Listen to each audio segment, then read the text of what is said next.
Hello dear students. तो आज हम अपना नेक्स्ट वीडियो स्टार्ट करते हैं एडवांस वेल्डिंग का।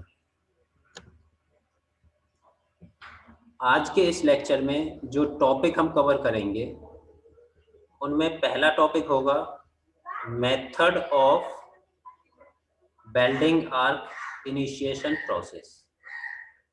जो हम वेल्डिंग करते हैं वहाँ पर जो आर्क प्रोड्यूस होती है वो किस किस मेथड से हम आर्क प्रोड्यूस कर सकते हैं।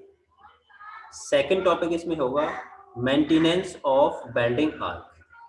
जो आर्क प्रोड्यूस हो रही है उस आर्क को हम किस तरह से मेंटेन करेंगे। तो ये दो टॉपिक हम आज के इस लेक्चर में कवर करेंगे। तो सबसे पहले वेल्डिंग आर्क से स्टार्ट करते हैं।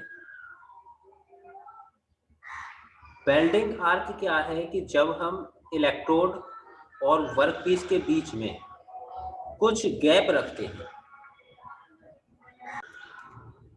तो जो हम इलेक्ट्रोड और वर्कपीस के बीच में गैप रखते हैं और वहां पर करंट फ्लो कराते हैं, उस गैप की वजह से वहां पर आर्क प्रोड्यूस होती है, जिसमें हम इलेक्ट्रोड को कैथोड बनाते हैं और वर्कपीस को एनोड बनाते हैं। उनके बीच में जो फ्री इलेक्ट्रॉन्स फ्लो हो रहे हैं, करंट फ्लो हो रहा है, उसकी वजह से वहां पर आर्क प्रोड्यूस होती है। तो a welding arc is an electric discharge that develops primarily due to flow of current from cathode to anode. Cathode हमारा है इलेक्ट्रोड और एनोड हमारा है वर्कपीस। तो कैथोड से एनोड की तरफ जो करंट फ्लो हो रहा है, इलेक्ट्रिक डिस्चार्ज, वो हमारा वहां पर आर्क प्रोड्यूस होता है। Flow of current through the gap between electrode and workpiece needs column of charged particles. Electrode और वर्कपीस के बीच का जो गैप है उसमें जो करंट फ्लो होता है वहां पर हमें चार्ज पार्टिकल्स की रिक्वायरमेंट होती है। अब वेल्डिंग आर्क प्रोड्यूस होने के, डेवलप होने के दो मेथड होते हैं। फर्स्ट है हमारा टच स्टार्ट मेथड और सेकंड मेथड होता है हमारा फील्ड स्टार्ट मेथड। इन दो मेथड से हम आर्क प्रोड्यूस करते हैं। जो टच स्टार्ट मेथड हमारा होता है ऑल कॉमन वेल्डिंग प्रोसेस में यूज होता है, जो नॉर्मली वेल्डिंग प्रोसेस हो रहे हैं। और जो फील्ड स्टार्ट है हमारा ऑटोमेशन, ऑटोमेटिक वेल्डिंग जहाँ हो रहे हैं, ऑटोमेशन जहाँ हम स्टार्ट कर रहे हैं, वहाँ पर हमारा फील्ड स्टार्ट मेथड होता है। Electrode remains inside the nozzle, इसमें हमारे इलेक्ट्रॉन्स नोजल के अंदर ही रहते हैं। Electrode has tendency to form inclusion in the weld method. तो ये दो तरीके से हम वेल्डिंग आर्क इनिशिएट करते हैं, touch start method and field start method. अब पहले हम टच स्टार्ट मेथड की बात करते हैं। तो टच स्टार्ट मेथड में क्या है कि electrode is brought in contact with workpiece. भाई जब हम वेल्डिंग कर रहे हैं तो एक हमारे पास इलेक्ट्रोड होता है और एक हमारे पास वर्कपीस होता है। तो जब इलेक्ट्रोड वर्कपीस के कांटेक्ट में आता है और दोनों के बीच में एक स्मॉल गैप होता है, तो वहां पर फ्री इलेक्ट्रॉन्स हमारे फ्लो होना स्टार्ट हो जाते हैं और उसमें हमारा करंट फ्लो हो रहा होता है। तो electrode is brought in contact with the workpiece and then pulled apart to create a very small gap. जो इलेक्ट्रोड और वर्कपीस होता है उसमें हम उन दोनों के बीच में एक स्मॉल गैप क्रिएट करते हैं। Short circuiting resulting in flow of heavy current. Short circuiting की वजह से वहां पर हैवी करंट फ्लो हो रहा होता है due to short circuiting. Heating, partially melting and even slight evaporation of the metal at the electrode tip। तो जो शॉर्ट सर्किट क्रिएट हो रहा है वहां पर हैवी करंट की वजह से, तो उससे जो हमारा इलेक्ट्रोड होता है और जो उसकी टिप होती है उसके ऊपर मेटल, वहाँ हीटिंग होती है, मेल्टिंग होती है और स्मॉल अमाउंट ऑफ एवापोरेशन भी होता है। उस हीटिंग की वजह से क्या हो रहा है कि जब हमारा इलेक्ट्रोड हीट हो रहा है तो वहां पर फ्री इलेक्ट्रॉन्स डेवलप हो जाते हैं और ये फ्री इलेक्ट्रॉन्स हमारे थर्मल आयोनाइजेशन की वजह से प्रोड्यूस हो रहे हैं। So heating of electrode produces few free electrons due to thermal ionisation. Thermal ionisation की वजह से वहां पर फ्री इलेक्ट्रॉन्स हमारे डेवलप हो गए। उसके बाद जब इलेक्ट्रोड के ऊपर फ्री इलेक्ट्रॉन्स हमारे डेवलप हो गए और इलेक्ट्रोड क्या था हमारा कैथोड। अब ये फ्री इलेक्ट्रॉन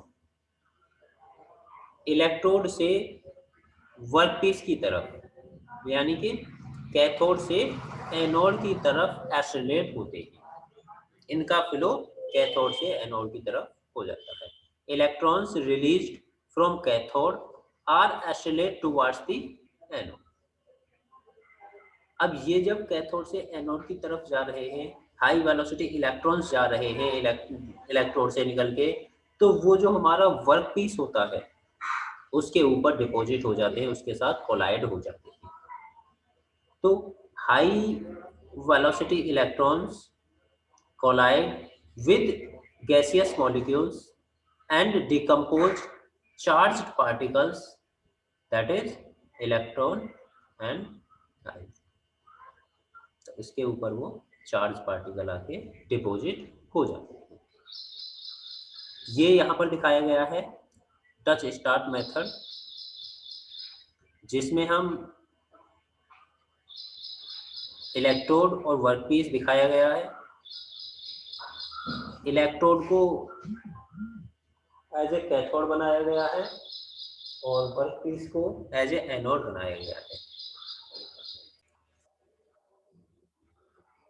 तो इलेक्ट्रोड को हमने कैथोड बनाया और उसे नेगेटिव सप्लाई की, ये हमारा कैथोड।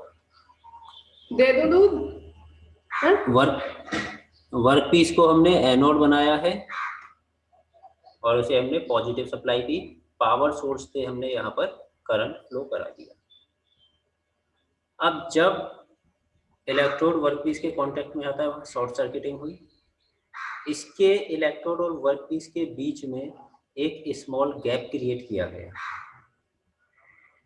जिससे हमारे जो मेटल्स थे वेपर्स आयोनाइज्ड हो गए, चार्ज पार्टिकल्स वर्कपीस के ऊपर डिपॉजिट हो गए।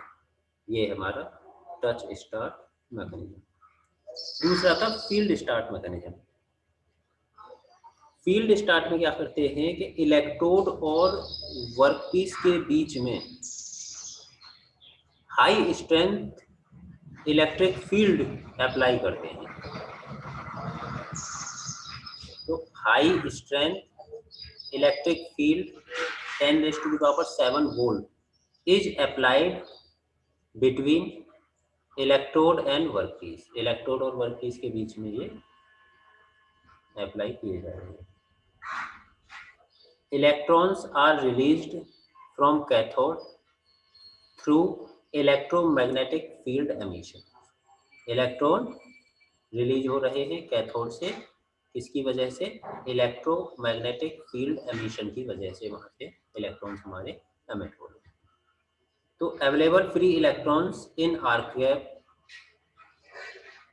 Normalise potential difference between electrode and workpiece ensures flow of charged particles to maintain a welding.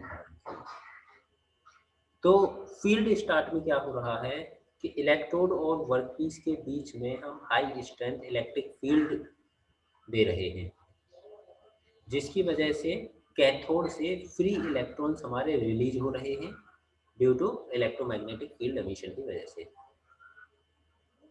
और ये जो एनोड और कैथोड के बीच में आर्क गैप था, जो गैप था वहाँ फ्री इलेक्ट्रॉन्स अवेलेबल हैं जो वर्कपीस के ऊपर एमिट हो जाते हैं। ये है हमारा field start method. Field start method यहाँ पर दिखाया गया है कि हमारा इलेक्ट्रोड